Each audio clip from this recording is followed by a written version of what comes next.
Gotham Investigations, construction fraud. That's one of the leading frauds in South Florida today. Our next guest answers the phone when you call him. That puts him 80% ahead of his competition. He does things the legal way.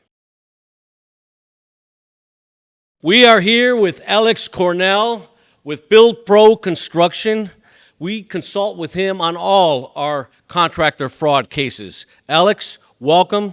Jeff, thank you for having me, man. A pleasure being here. South Florida is one of the biggest scam capitals, I would say, of the world. If you watch American Greed, every other freaking show brings it back to South Florida. But this contractor fraud, this is just getting out of control. Recently, I have a condo that paid $1.8, $1.9 million, and they fronted the contractor with this money up front.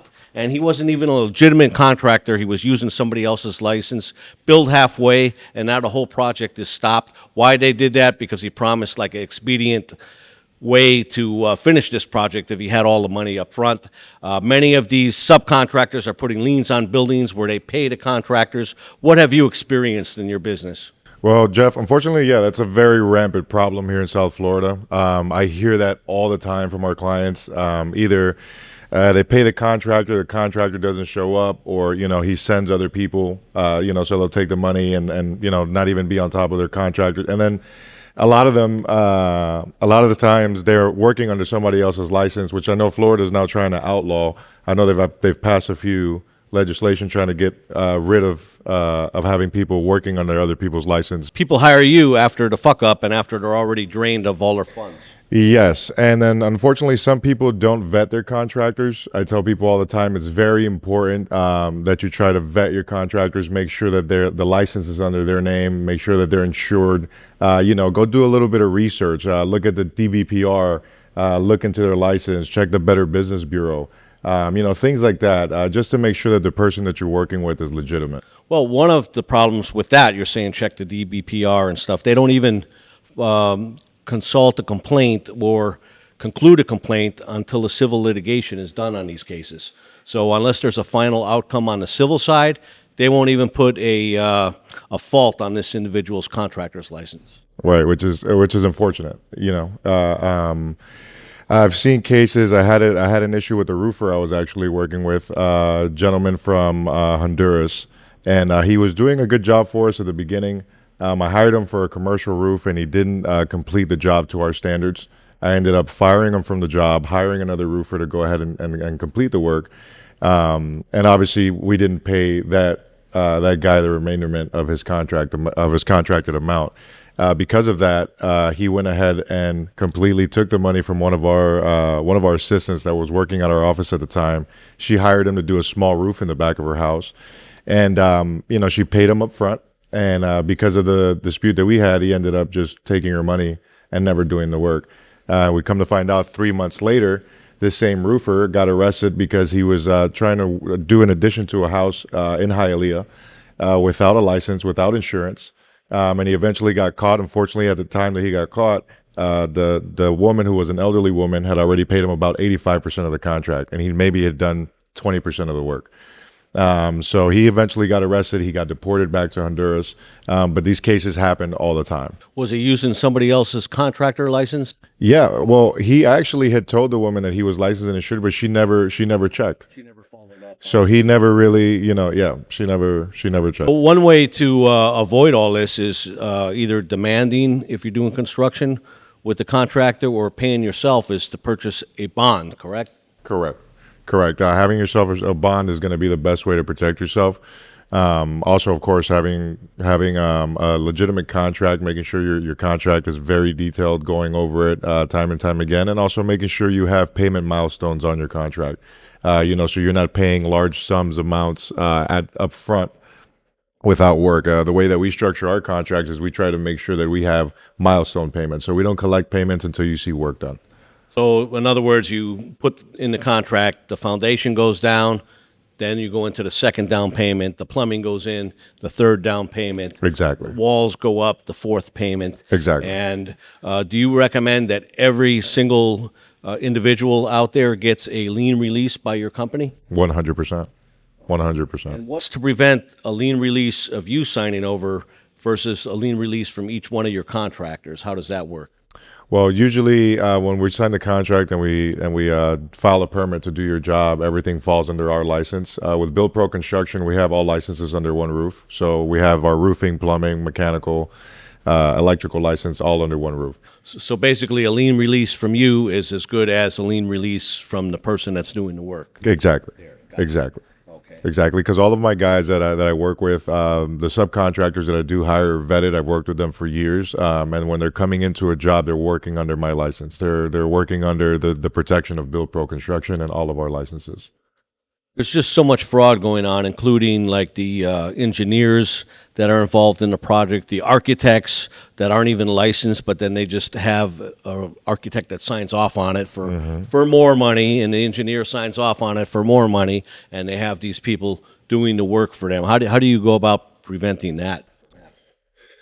That's a tough one. That's a tough one, Jeff, because I know that for a while there's been people that have outsourced, drafters. These engineering companies that are outsourced drafters from other countries, they're remote and they'll have them draft up an entire set of plans, which I don't think there's a problem. The issue comes down to when the engineer doesn't do his due diligence to look over those plans and make sure that they're covered before putting his stamp on them. So that's a tough one. I mean, I would say definitely vet your engineer just like you would your contractor. Make sure you're... And it's kind of the same with electricians, too. They do that all the time. Correct. Unlicensed electricians come out there, and then they get the stamp of approval from another electrician that doesn't even go or visit the property. Correct. Now, one of the things that we've been fruitful in doing, as you said, is it's not illegal right now to use somebody else's contractor's license to perform work, and that's how a lot of these people get scammed. They come in there, but we've been fruitful on having some of these individuals arrested because they need workers' compensation. Yep. And if their workers are on the job site and they don't have workers' compensation, that's how we're able to nail them and at least fulfill the individual that's contracting these people out. At least it's a fulfillment that this individual is arrested for something after they've been scammed. Absolutely. And how do you go about, Jeff, making sure, I'm sure also if you're dealing with these unlicensed contractors, I'm sure trying to keep track or trying to look after the money or see where the money's at or where it's gone or where it's been spent, I'm sure that can be very difficult as well. Or trying to track down funds if the client has already given a large sum of money to the contractor at the beginning. Yeah, this happened also to a friend of mine. He contracted out an individual. The individual, it was actually his contractor's license. Now he got this big down payment, had stuff delivered to the job site, ended up picking the stuff up in the middle of the night, taking it away. He did some work on the property but never paid the contractors. Each and every one of the contractors put liens on his property now. And, unfortunately, civil attorney says you could chase this guy all you want, but it's just going to be wasting 20 or 30 grand in legal fees where this guy doesn't have a penny to his name. Right. So if I'm contracting out in addition to a house, what steps would you do right now with the knowledge you have? If you had to contract out somebody, what would you do to prevent this stuff from happening? Well, of course, get a bond, like you touched on.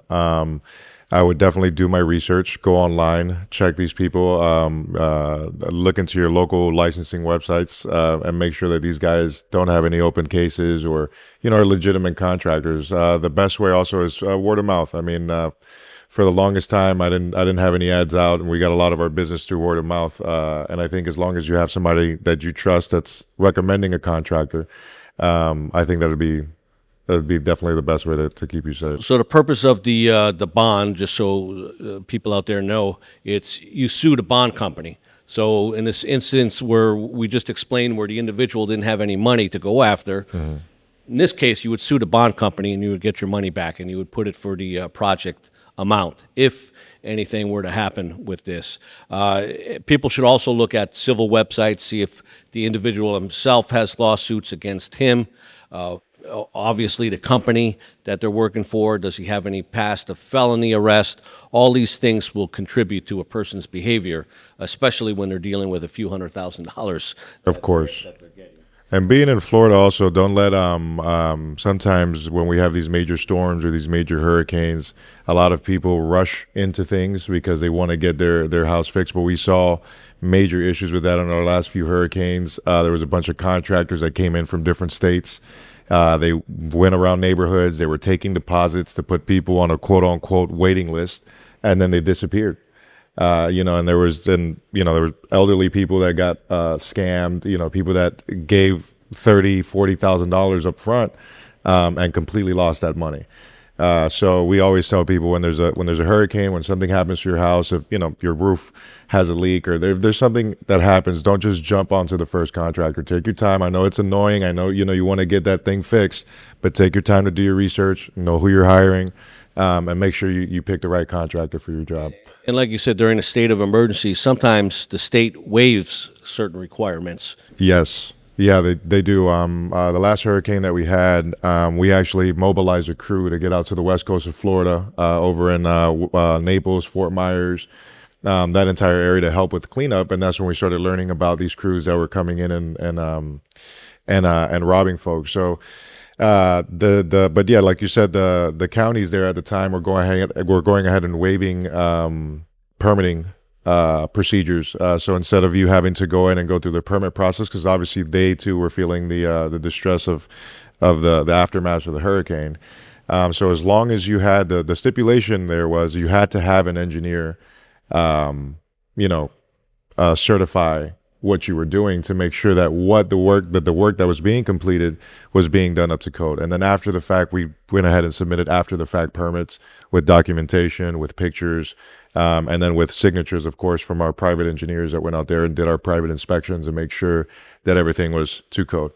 So, yeah, I would say definitely go that route. I mean, I'm sorry. I know that definitely they would waive sometimes you going through that permit process, but because it is waived doesn't mean that you shouldn't do things right. You should hire a contractor that's, still have to do your due diligence. And if that does happen, make sure you have an engineer or private provider on site, whether it's hired through the contractor or hired through you, and have them come out on site and do the inspections to make sure that whatever's being done is being done properly. People shouldn't think it's just contractors. There's also water mitigation companies that are coming out here scamming people 100%. during emergencies and stuff like that. Good. And we're not talking about like $1,000, $2,000 in buildings. I have a condo on the beach. They put a $400,000 lien after one hurricane on the building for some water mitigation that they did, and all they did was put some dry vacs in the hallways and stuff like that. So, yeah. You have to look into your contract, look what they're providing you, and definitely have, like you said, steps of payments for services that are being conducted. Of course. Absolutely. So just to reiterate everything, you're getting a job done. Your contract, you should state steps and procedures. The foundation is poured, the walls are put up, the plumbing is done, and that's when you release the check. But not only release the check, get a lien release on that check that you're giving. And should you also get this contractor's identification, like a driver's license or something? Of course, you should get their driver's license. You should get their license number. That's a huge red flag. First of all, they're sending you a contract or an estimate that doesn't have a license number attached to it. Huge red flag. So you should have those things from your contractor at the very beginning. You should have their certificate of insurance made out to you guys. You should make sure he has workers' compensation. All these things, all these documents you should have before work even commences. And that's an important point, too, because workers' compensation, they should also list your location as an additional assured, because if one of those workers fall down on your property, guess who gets sued? Not him, the property owner at that location. And that's a loophole that a lot of people don't look at it or even think about, but workers' compensation is so important. Very especially important. On these high-risk jobs that you're building 2 stories, 3 stories up there. Absolutely. You can have a death that your insurance basically won't cover the entire amount, and then guess what? That's going to be a lien on your property for the remaining amount. Yep. If you have homestead exemption, you're still going to be able to live in that house, but once you sell it, you're pretty much screwed. Yep. Type of thing. And it puts a red flag on your home. I mean, when you go to sell it, they're like, oh, well, it has a lien on it. So Alex, how do we contact you if we want some work done or construction done? Well, guys, if you need any work done, you can contact Build Pro Construction. You can look us up at buildproconstructionfl.com. Our Instagram is also Build Pro Construction FL. You can give us a call at 305-397-9372. We'd be more than happy to come out and take a look at your project and lead you in the right direction. And also, if you're doing a project, you could have Gotham Investigations vet your company before they are hired. Jeff Giordano, and hope you follow us at Gotham Investigations.